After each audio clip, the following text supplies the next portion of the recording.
Like and subscribe if these words find you in a quiet place tonight. Your presence here matters more than you know. Have you ever noticed how silence can feel louder than words? Not the peaceful kind of silence, the one you choose, but the silence that chooses you. The silence someone gives you like a punishment. They stop speaking, and you start questioning. They stop explaining, and you start filling in the blanks. And the blanks become knives.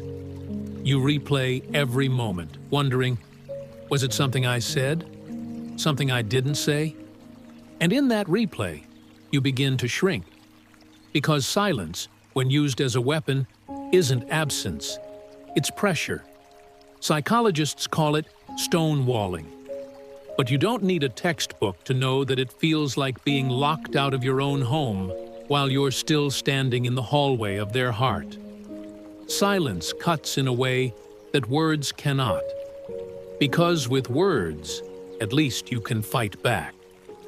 With silence, you fight shadows. And here's the thing no one tells you. When someone uses silence to control you, they're teaching you to doubt your worth. They're telling you, without telling you, that your feelings don't deserve a reply, that you aren't worth the effort of a single sentence. Over time, you start to police your own voice. You stop asking. You stop expressing.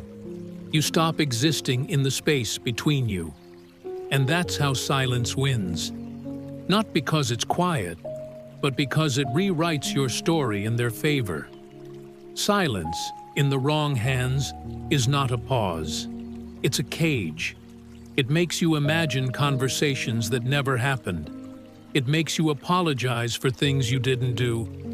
It makes you beg for the bare minimum, a text, a nod, a sign you still matter. And sometimes, that's exactly the point. Silence is the perfect tool for emotional manipulation because it leaves no fingerprints. There's nothing you can point to and say, this is abuse. And yet, you feel the bruises deep inside your chest. When someone ignores you on purpose, they are controlling the rhythm of your relationship.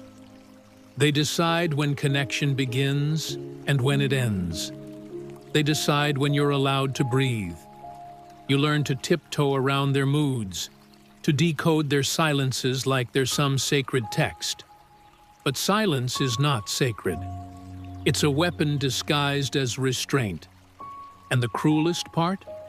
The longer the silence lasts, the more it rewires you. You start believing their withdrawal is your fault. You start shrinking your needs until you become easy to keep quiet. This is why breaking free from someone's silence is harder than walking away from their words. Words you can argue with. Silence forces you to argue with yourself. It's psychological warfare without a sound.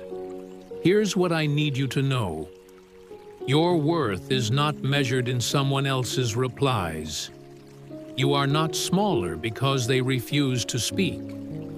Silence says more about the one withholding it than it does about you. Their inability to face the truth is not a reflection of your value. Some people use silence because they fear conflict. Others use it because they enjoy control. And some use it because they've learned that disappearing is the easiest way to win. But this is not winning. It's avoidance dressed up as power. You deserve conversations that hold you, not silences that break you. And if you've been living in the echo of someone's absence, I want you to ask yourself, how much longer will you wait for a voice that has no intention of returning? Because every day you wait, you teach your heart that this is normal. And it's not. You can step out of their silence. You can build a life where your voice is heard, not punished. Where your feelings are met with presence, not absence. Silence may have wounded you, but you don't have to let it define your story. Maybe you were taught to be grateful for any attention at all. Maybe you were told that silence is peace, and that wanting more makes you needy. But silence that hurts is not peace. It's the slow erosion of your spirit. Imagine this: two people standing in a room. One turns away, the other waits, thinking they'll turn back when they're ready. But days pass, weeks pass. The waiting becomes your whole life. This is what emotional neglect looks like. It doesn't slam doors. It doesn't shout. It simply leaves you standing there, wondering why you aren't worth the turning back. And I know what you're thinking. If I just stay calm, if I just love harder, they'll speak to me again. But love should never be a reward given in exchange for silent survival. You are not a question mark waiting for someone else to finish the sentence. You are a full story, and anyone who refuses to hear it doesn't deserve to be in its pages. So stop reading the blank lines they give you. Write your own instead. If you take only one thing from tonight, let it be this: silence is not always golden. Sometimes it's rust, quietly eating away at the structure of your heart. Don't romanticize the absence of words. Don't mistake withdrawal for mystery. Don't wait for someone to give you permission to feel heard. You are allowed to demand presence. You are allowed to walk away when it's denied. You are allowed to fill your life with voices that nourish instead of starve you. And if no one has told you lately, your feelings matter. Your voice matters. You matter. So, if these words touched something in you, I invite you to stay close.